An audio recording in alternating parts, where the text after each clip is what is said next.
Hey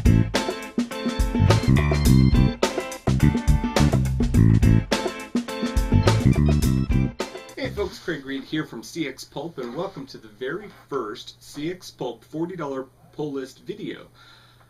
Started the $40 pull list a little bit over 5 years ago, and I thought that maybe it was time for a bit of a change, so we're going to try doing it as a video this month. Please let me know what you think, whether you like it or even if you don't.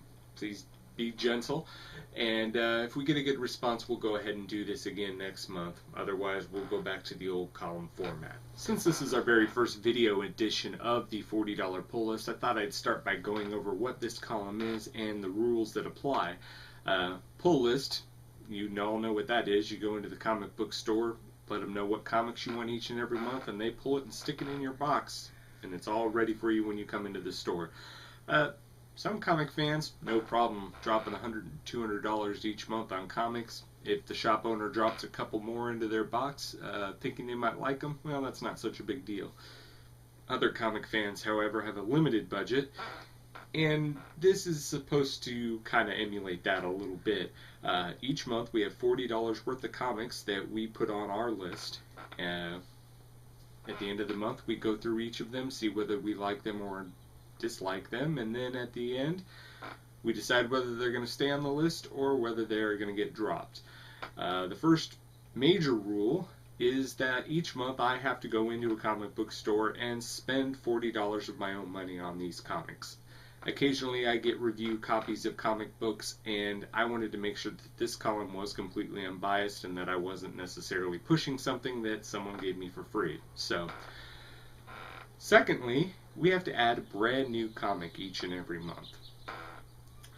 We want to keep things a little bit spiced up on this. Don't want to get bored by having the same routine. Most people, when they put together a pull list, it's pretty chaotic for the first couple of months, and they settle into a rhythm as they finally find the books that they really enjoy.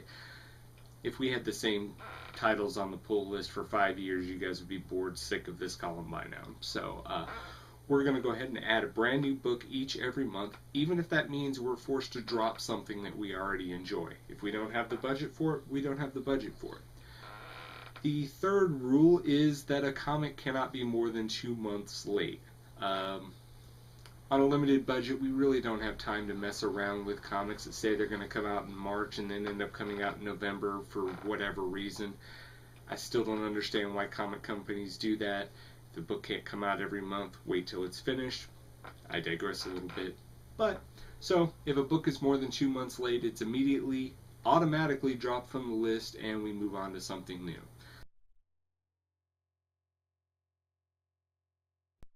So without any further ado, let's go ahead and move on to February's comics. I'd like to start with the trade bank this month.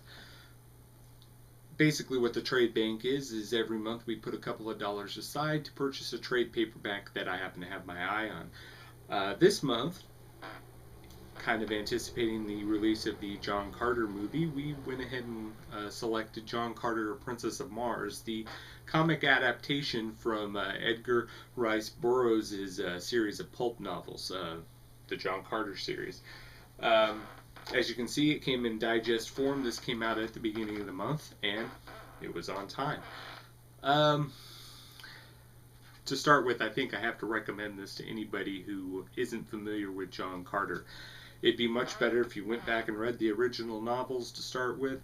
They're short, they're easy to read, they're enjoyable, lots of action, lots of romance. John Carter is kind of the archetype of the pulp hero. Guys like Captain Kirk, all those characters from old science fiction that were swashbuckling fighters, always got the women, real high action, high intensity, but the good guys always won. That was basically what encapsulated pulp science fiction. And if you consider yourself a geek, you consider yourself a sci-fi fan, and you don't know who John Carter is, shame on you, you need to go pick those up. But if you don't want to bother with the books and maybe want to get a synopsis of what the series was about, this trade paperback is an excellent adaptation. As you know, John Carter wakes up and finds himself on Mars after he's attacked by some claim jumpers in Arizona, and he quickly finds that he has extraordinary strength due to Mars's lower gravity, and he quickly uses that strength to his advantage. I gotta say that this was an outstanding adaptation. I'm not really crazy about the coloring on it. Those of you who know me know that I'm not a fan of dark colors. The drawings are fantastic. They're stylized. I like that style, but when I'm looking at the colors, it looks like it's mud. I don't dig that. I like, to be able to distinguish what's going on. I think a good colorist can just depict dark and shadowy without having the entire page just a mass of mud, and I don't like it. It looks like there was a lot of colors working on this book. Maybe that has something to do with it. Some of the scenes were better than others, but coloring wasn't so great. But it wasn't so bad that it completely ruined the book. I definitely enjoyed this. If you haven't picked it up already, I think you would be well to check it out, and I think I'm going to be interested in checking out more of the Marvel adaptations of the John Carter books in the future. There's several of them, so if this is successful, there's no reason why they can't keep doing this for a couple years anyway. So John Carter's A Princess of Mars, the adaptation for Marvel, definitely gets a thumbs up, and hope you check it out if you haven't had a chance already.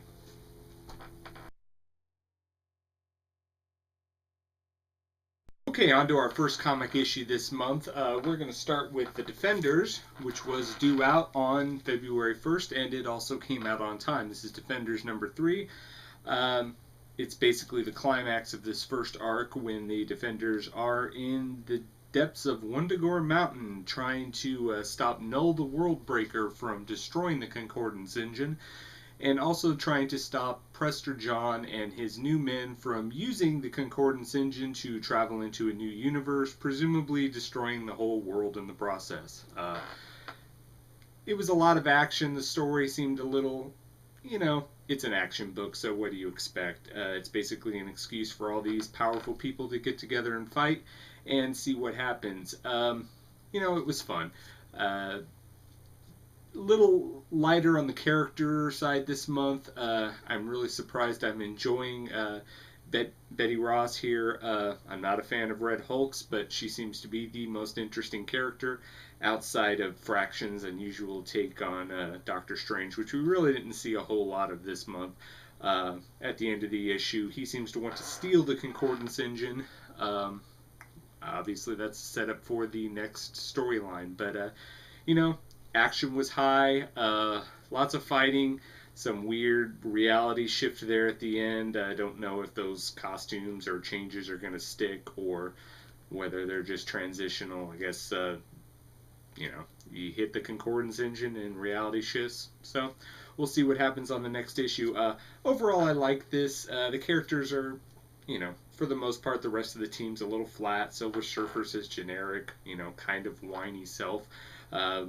Strange is Strange. I still don't know if he is accidentally Matt Fraction's take on Iron Man or not. A little less of the pervertedness that we saw in the previous issues. Iron Fist and Namor, they're just kind of there. They're generic selves, not much interesting there. But, I'm really enjoying The Defenders. If you like a high action, just simple popcorn superhero fighting fun book, this one's a good one. Don't expect really deep or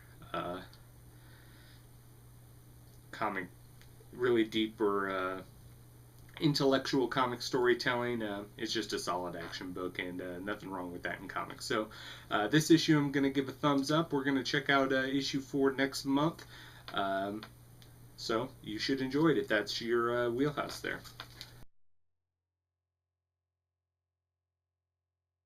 Our next comic for the month is Reade Gunther number 8 from Image Comics. This was also due out on February 1st, and it was on time. For those who aren't familiar with Reade Gunther, it's kind of an all-ages book. It means it's kid-friendly. I don't call it a kid's book because it is literally all ages. It's entertaining to both young readers and older readers. It lacks the adult themes that some of the comics that are out today have, but there's nothing wrong with that. It's a solid story, entertaining, so I think older readers who want something a little bit more fun will enjoy it. For those that aren't familiar with Reade Gunther, the titular character, Reade, he is a cowboy who happens to ride a bear who is his best friend named Sterling. He's a bit childish, kind of goofy, but he gets the job done. He's followed around by demons of all sort that seem to pop up whenever he's around, and zombies, monsters, things like that. And the story is, he travels around and these demons appear, and he has to usually take care of them. This issue is focused on the female lead character, Starla, who she's a little bit more adult. A lot of times she tends to take a motherly role of Reade, making sure he does the things that he's supposed to, chastising him when he's acting childish, things like that. I don't know if they intend there to be some kind of relationship there or not, but it's not really what this is about. This issue does focus on Starla.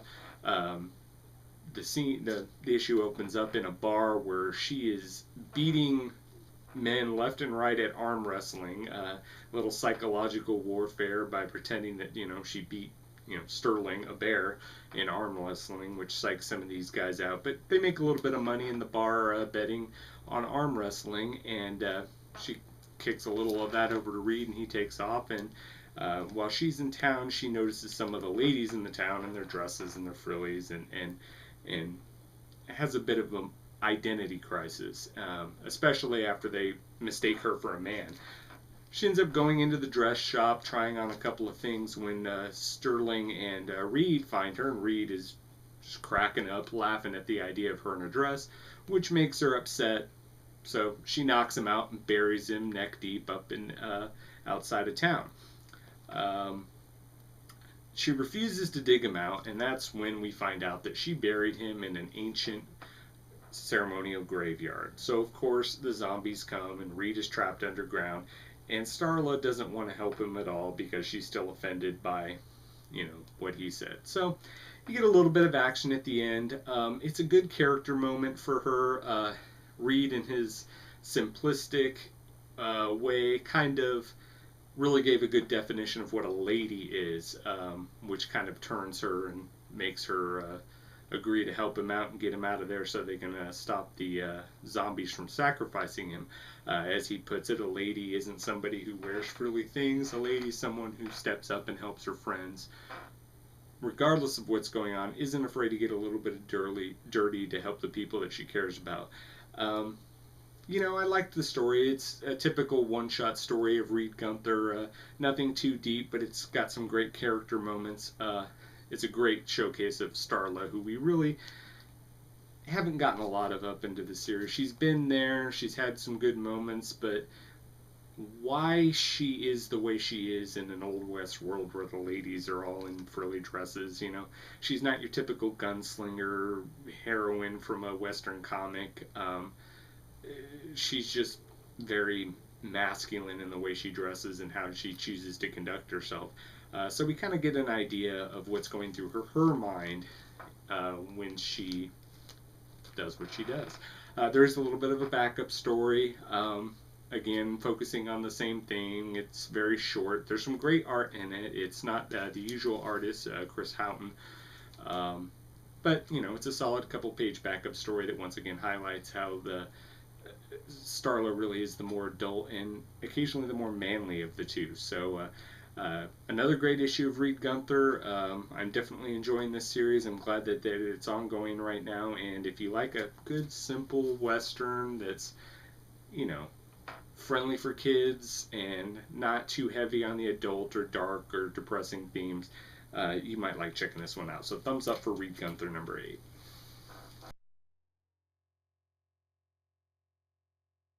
Our next issue this month is Severed number 7. This wraps up the miniseries by Scott Snyder and Scott Tuft. If you've been following it, it's something of a horror story. It's a horror in a more traditional literary sense, and instead of a lot of gore, there's a little bit of gore, don't get me wrong, but the horror elements are predominantly psychological.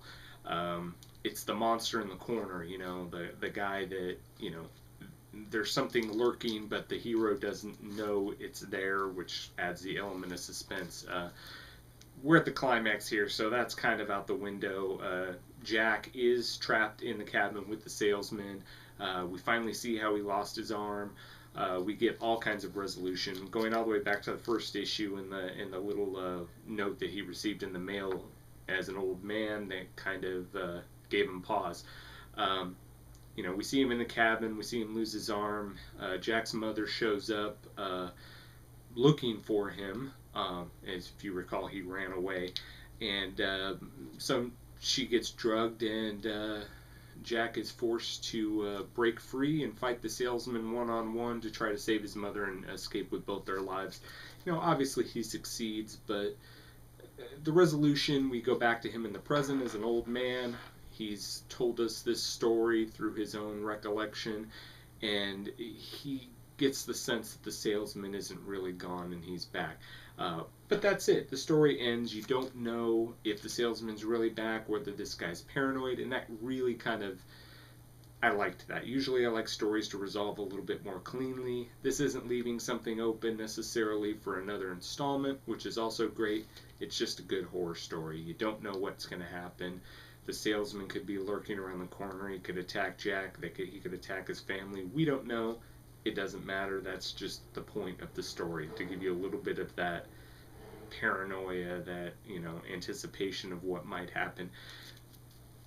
As I mentioned before about this series, it probably is going to be read better as a trade paperback. In fact, I think this is going to be a fantastic graphic novel. So if you see Severed collected in trade format, I recommend you pick it up. That's going to read a lot better than it did in the serial format.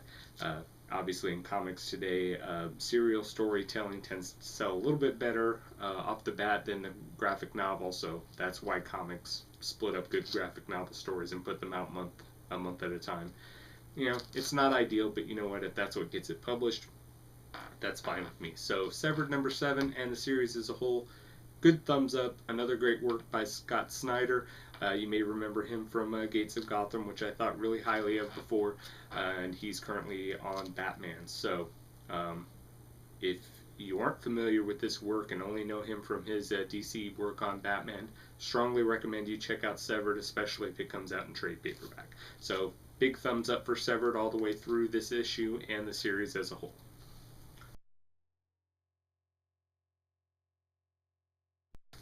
Okay, now we're going to move on to Batgirl number 6. This was due out on February 8th. Once again, on time as everything was this month. You may recall that we added Batgirl to the list because I was so impressed with the way the character was in her appearance in Nightwing. Many of you probably know that I wasn't a huge fan of the way that the new DC universe came about. I was kind of in favor, if they were going to do it, of a clean, cold reboot. No messy, is this part of continuity still there, is this one not? You know, just a clean break if they were going to do it. Batgirl was one of those characters that I specifically was a little bit worried about. Barbara Gordon grew quite a bit in her role as Oracle, and she became a strong character in that. And I was kind of hesitant to see her go back to Batgirl, kind of wiping away all of that character progress. And plus, you know, some of the more recent Batgirls, Cassandra, you know, Stephanie Brown, they were all outstanding Batgirls in their own right. This issue, combined with what I saw in Batgirl, I'm kind of sold on this. Gail Simone really did a great job of bringing out what Batgirl was when she was Barbara Gordon. She sold me. That's probably all I can say. I'm going to miss the Oracle character, but you know what? This was Batgirl as we knew and loved her before, and she did a fantastic job of bringing that to life. The issue was probably not the best issue to jump in the middle of.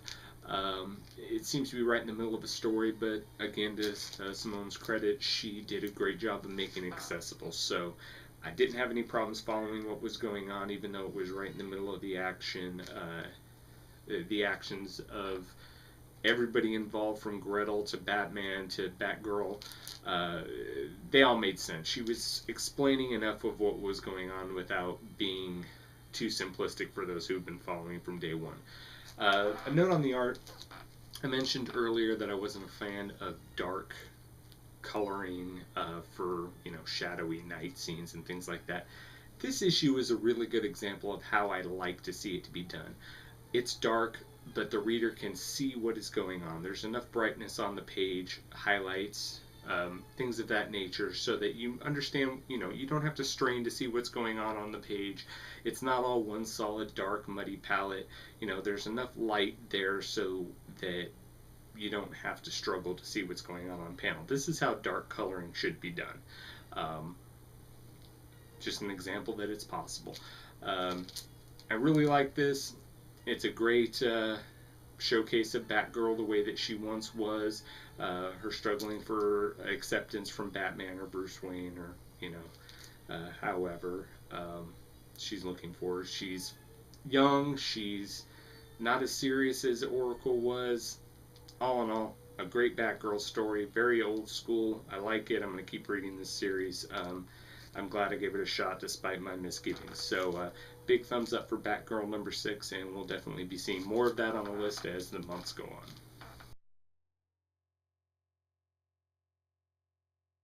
Okay, now we're going to move on to Daredevil number 9. Should be no surprise to you that I really love this series. It seems I'm not alone. Seems to be getting universal acclaim all the way through, all the reviewers, great response from the readers. And that's as it should be. This is a fantastic comic story. It's very deep. It's old school. This is the way Daredevil should be. We've gone through a period of years where Daredevil was almost Batman-y in his angst, and that sold a lot of comics, but it got a little tiresome after a while because the old carefree Matt Murdock Daredevil, that really was better. Daredevil's not Batman. Batman is full of just issues and baggage, and Daredevil is supposed to kind of shovel all that aside. Nothing bugs him. He's the man without fear. This is the man without fear. He plunges into situations head first. He's not, mopey or cryy or any of that stuff. So great job by Mark Waid in bringing Daredevil back to what I would say are his roots. And once again, we got this story, which is spinning out of the crossover with Amazing Spider-Man. Last time we saw Daredevil, he was kissing Black Cat, and we know that she has ulterior motives. We kind of take a step back from this story. Matt Murdock's father's grave has been looted, and his casket is gone. Foggy's down at the graveyard. They've discovered an underground tunnel of networks, and all the caskets in the graveyard have been stolen. So Daredevil takes his leave of Black Cat, goes down into the depths to investigate where his father is and try to bring him back. It's his typical Daredevil. He just plunges down into the depths, not knowing what he's going to find. It's underground, so as you imagine, Mole Man is going to be a part of this, and Daredevil quickly discovers that the Moloids are moving all of the caskets to Mole Man, who is looking for something.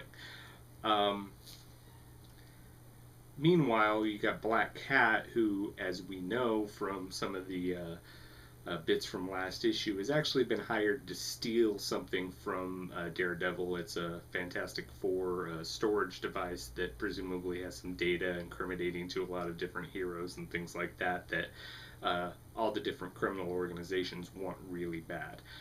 So while he's off looking for his father's casket, Black Cat's looking for this artifact.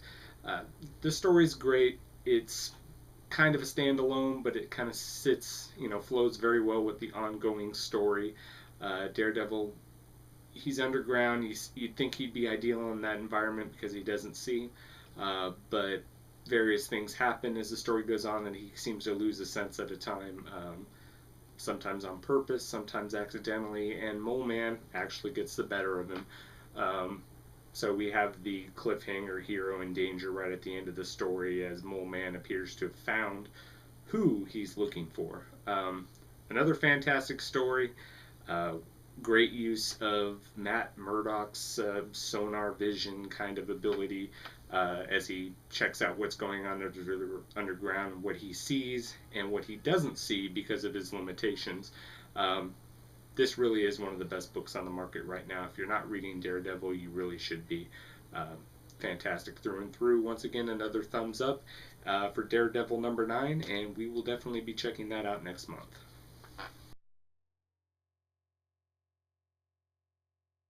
Okay, now we're going to move on to Batman number 6. This one came out on February 15th. Like everything this month, it was on time, which is a good thing. Those of you who read last month know that I really wasn't a very big fan of issue number 5. I thought he sacrificed a lot of strong storytelling in favor of some artsy stuff that seemed to appeal to some people, but I think it hurt the story overall. I'm okay with artsy stuff as long as it's presented in a format that makes sense. And in this case, it doesn't. It's Batman. It's supposed to be a mainstream comic. The artsy stuff kind of interfered with the story a bit. It seemed like it was just put in there for the sake of getting acclaim for being artsy, which never works with me. Enough about last issue. We're going to move on to this issue. Some of that stuff is still there, but he's kind of bringing us back to a more normal story, which is a really good thing. Things make sense in this issue. There's still quite a bit of artsiness in the art, but the story mechanics itself are strong. Everything is logical. You understand how it goes from point A to point B to point C instead of what we got last issue. The art's really where the artsiness comes in here. Some of the fight scenes are exaggerated in the way that Batman looks compared to the way other people look. You know, maybe Batman's drugged and this is kind of how he's explaining that, but since that was never made clear in a previous issue and it wasn't made clear in this issue, we don't know. We don't know why Batman is suddenly a giant monster with fangs and claws fighting these tiny little things. We don't know why he's seeing the Court of Owls the way he is. I don't know. That kind of hurts the story. It would be better if there was some kind of explanation as to why things are appearing the way they were. But we're going to have to take it as it is. The story mechanics in this issue were strong. The art was pretty. It didn't really make sense, but it looked good. So overall, the issue gets a thumbs up. We should be seeing more of the Court of Owls in the future. Batman defeats Talon, spoiler obviously, and manages to escape, but they're pissed off and they're going to wake all their assassins to go after Batman. So we'll definitely be seeing more of the Court of Owls in the future. Hopefully future issues, now that Batman's returned to the normal surface, we're going to kind of get away with some of this exaggerated artsiness, which I think is hampering this series, and it'd be otherwise outstanding without that. So tentative thumbs up for Batman number 6. Hopefully we continue back toward the path of more traditional storytelling for this book. I think that's better for a Batman book, unless it's a mini-series or something like that, where you have more the ability to play fast and loose and be a little more artistic. Mainstream tier A book like Batman should be a little bit more traditional, and I think it'd be great if we went back to that with issue 7. So thumbs up for Batman number 6, and we'll be definitely checking that out next month. We are on to Generation Hope number 16. Some of you may know that this series is coming to an end. I'm not sure totally the reasons for that. I imagine it has something to do with the Avengers vs. X-Men series that are coming up. But, you know, it's always funny that when a title really gets good, for one reason or another, it gets canceled. A title like this, anyway. You may remember that I wasn't really high on Generation Hope when it came out. There were some great issues, but there were some issues that were just padded and dull. Ever since the new writer came aboard, Asmus, I've really enjoyed the book. I think he fixed a lot of the problems that we used to have in this book. The stories are tighter, more interesting, the characters are better. We get a better sense of that dissension that I think was originally intended for this book but never really came to the surface. Since the book is ending next month, we're ratcheting that up even more. Some of the lights are starting to rebel against Hope after she dominated them by taking control of them and using them in a way that she thought was best for the situation. And they're seething. That's understandable, and we're finally getting a little bit of backlash from her actions while she's busy pondering, you know, what she's going to do about Sebastian Shaw now that she has permission to have him on the team. The rebellion against Hope has been led by Zero, as you might imagine. He was he was there at the beginning. He was the fifth of the lights. but he's always been the one that's been kind of shady on the side of good or evil and more willing to take a violent approach to solve a problem. And in this case, I don't think he's necessarily the villain. They've done a really good job of painting Hope's actions as questionable and giving him some justification for the step he takes. This really is a good story. It's a shame to see it end. I don't know if we're going to see this concept come back at all after Avengers vs. X-Men or not. Again, that depends on the reasons why they canceled this. Sales were kind of low, so I don't know. So the story's good. It's a great issue. We're going to see this through to the end. Obviously, it's too late if you haven't been reading Generation Hope to check it out with one issue left, but we're going to give it a thumbs up, and hopefully it ends strong the way it's been going for the last couple months.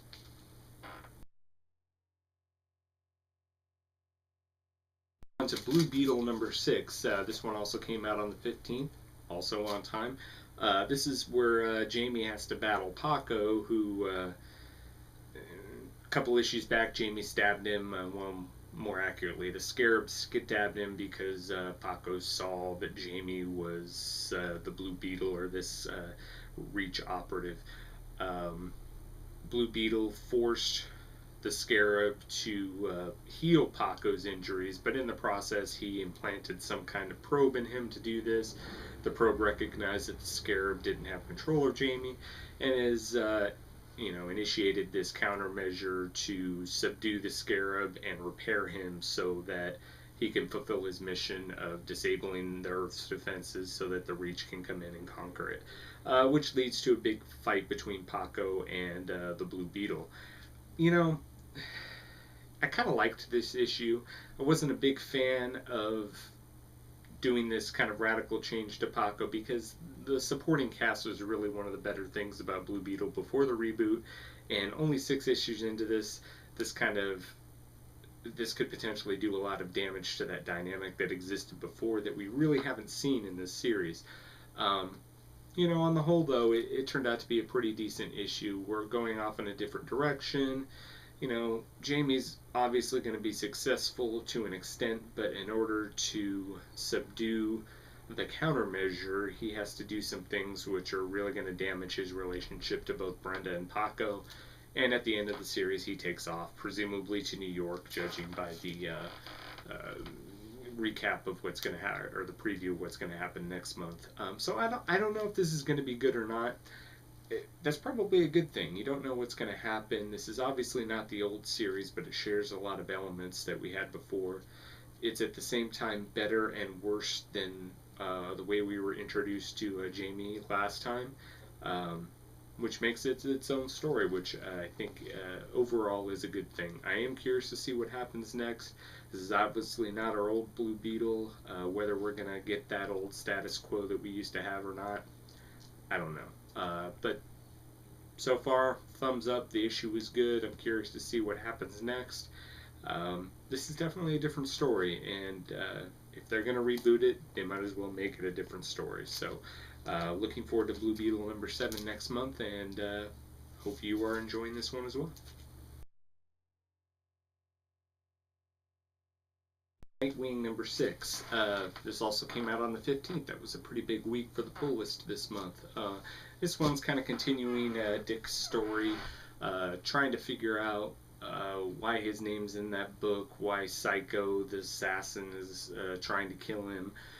So Haley Circus is touring the country, and Nightwing is doing his very best to try to find some kind of lead as to where Psycho is gone and when he's going to strike next.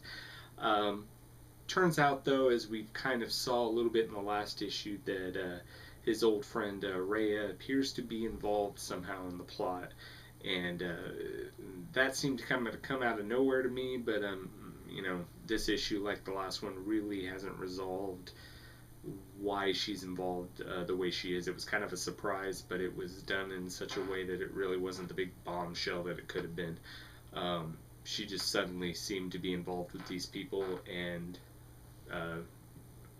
still demonstrated no real hostile intent, so I'm not sure what's behind that already. But End of the issue comes up. He finds out from her that the Haley Circus is going to be doing a tribute to the Flying Graysons back in Gotham City. So Dick kind of realizes that his time's just been wasted. Everybody knew about this but him. And Psycho, no doubt, is going to be attacking at the tribute event, which he does. The story's so good. It's a great Nightwing book. I do like Nightwing as the journeyman hero traveling around. It's a good fit for him with the circus. I don't know if that's going to continue on, but their hostility toward him aside for the way he gained ownership of the circus, I think that could be a good long-term thing for Nightwing. So, story's good. Looks like we're going to have a good climax next issue with issue 7. So Nightwing continues to be strong, so check it out. Big thumbs up. So I'm going to move on to Captain America and Bucky number 627. As you know, we're kind of in a more modern time, and we're back to Steve in the modern era as Captain America. The Bucky in this case is the old Bucky from the days when Bill Naslund or Spirit of 76 was Captain America. Steve and the Human Torch, the original, are investigating the reappearance of the Atom 2 android. There's a lot of action in this issue. Basically, Steve's fighting all the Captain America and Bucky androids, and Human Torch is there confronting Atom 2. Which becomes reborn as the more advanced Atom Mark III, and he is once again going to try to kill Captain America, this time Steve Rogers. The story's decent. It's generic enough. I liked the art style when it was the classic, World War II era, Captain America and Bucky smashing Nazis and all that stuff, but, when you're in the modern day, I don't think it works quite as well. The story's not bad, but it's really not it's really not filling that niche that the Captain America and Bucky did when they first moved it back to the past. The story's okay. It's a generic Captain America story. It's nothing really special about it, and there's nothing grabbing me the way it was before, and I was really afraid of that. Unfortunately, I think we're going to drop this book. We're a little tight on the list this month, and I've been thinking about this for a couple months ever since it came to a more modern era.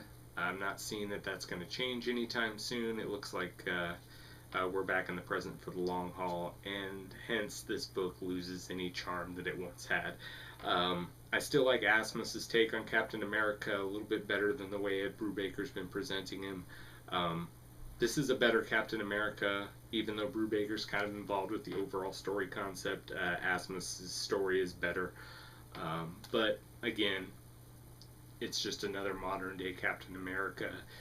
The art style doesn't mesh with a more modern story, so we're going to go ahead and drop this month. Not giving it a thumbs down, it's just not really feeding the need the way that the old style World War II Captain America stories were, which is what I really wanted out of this. So unfortunately, this will be our last issue of Captain America and Bucky for the pull list for a while, so time to move on to something new.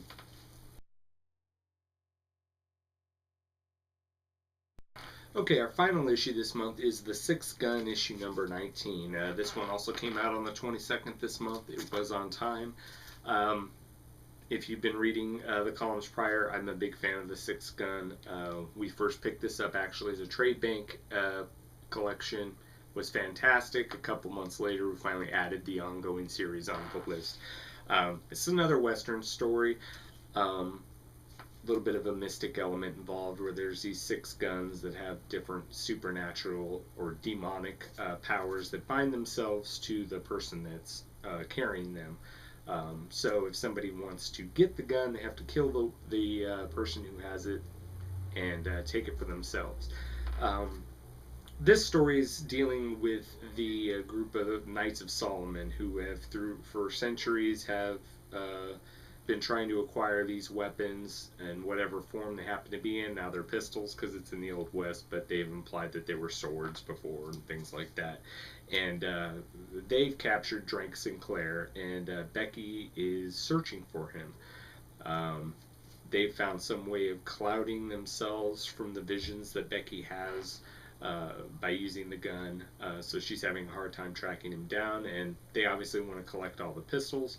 So Drake's got 5 of them stashed somewhere. She's got the 6, so they'd like to collect them all.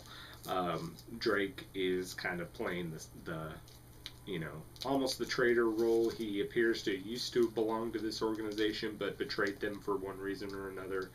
They're understandably suspicious that he's going to do it again, but the perspective of getting the 5 guns from him kind of overrides that a little bit. Becky is involved in, while she's looking for him, she's ended up in a town called Penance. It looks like there's some kind of war between 2 factions there. One of which controls this well that once you drink from it, you have to continue to drink from it from the rest of your life. It's kind of this addictive water, and one side controls it and is extorting the other side for a good deal of money to have it. So she's caught up in the middle of that. The Knights of Solomon are right over the crest of the hill, waiting to spring a trap on her to get her gun and to try to control Drake's. So we seem to be building to pretty much an epic fight here. I think at the end of this story, a lot of elements are going to come together in an explosive way. The story continues to be entertaining. This is a strong comic from Oni Press. So if you've ever wanted to try a book from an independent or small press company, Oni puts out great stuff. This is another example. So if you've never tried the 6 gun before, recommend you check it out. Either pick up a copy of the first trade, which is fantastic. We covered that a couple of years ago.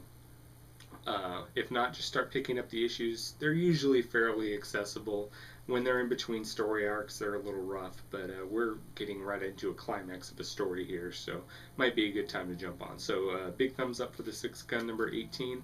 Looking forward to issue number 20 next month. Okay, now we're going to move on to a segment called the chopping block and new titles. Those of you that read the column know that once we've gone over the comics from the previous month, we talk about what we might want to drop, what we're going to add, and how much money is going to go in the trade bank. I mentioned it earlier before, we're dropping Captain America and Bucky. Like I said then, I liked it when it was old Nazi smashing classic Captain America, and that's really what I wanted from this series. And now that they've seemed to have moved past that way too soon, if you ask me, it's kind of lost its appeal. So we're going to drop that to make room for something else on the list. As far as something new, I think we're going to add John Carter, Gods of Mars. This is the adaptation of the 2nd book in the John Carter of Mars series. The serial starts this month. It's a 5-part miniseries. Again, John Carter is coming out in theaters next month. It's all very, almost incestuous. Marvel owned by Disney. Disney's doing John Carter. So it's no surprise that Marvel's doing adaptations of the John Carter books, which is fine. They're great reads, and I look forward to reading Gods of Mars, so we're going to add that on the list for next month. We also have Day Tripper, who is in the trade bank right now that we need to start putting some money away towards. So we're going to put $4 in the trade bank, getting us started so that when we have enough to purchase Day Tripper, we'll go ahead and cash that in, and we'll review that one as well. So we're adding John Carter, adding $4 to the trade bank, and we're dropping Captain America and Bucky.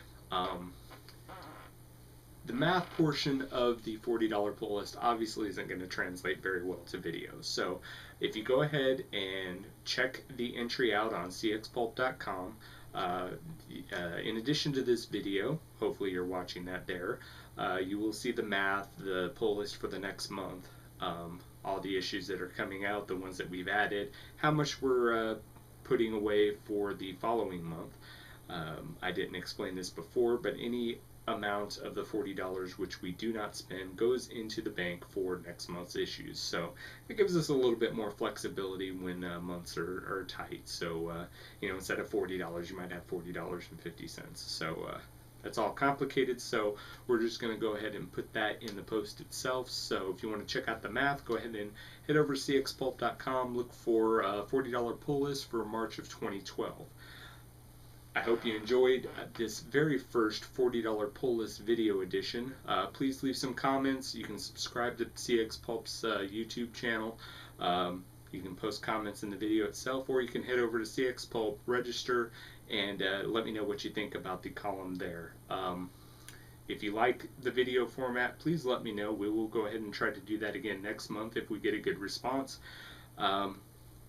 Also, if you have any titles that you'd like to see us cover, feel free to suggest them. You know, we have to add a book every month, and sometimes it's nice to try something that's outside of my comfort zone, so that we can get a good mix of books in there. So please make your suggestions. Please check back again next month for April's installment, and thanks for watching. I hope you enjoyed it.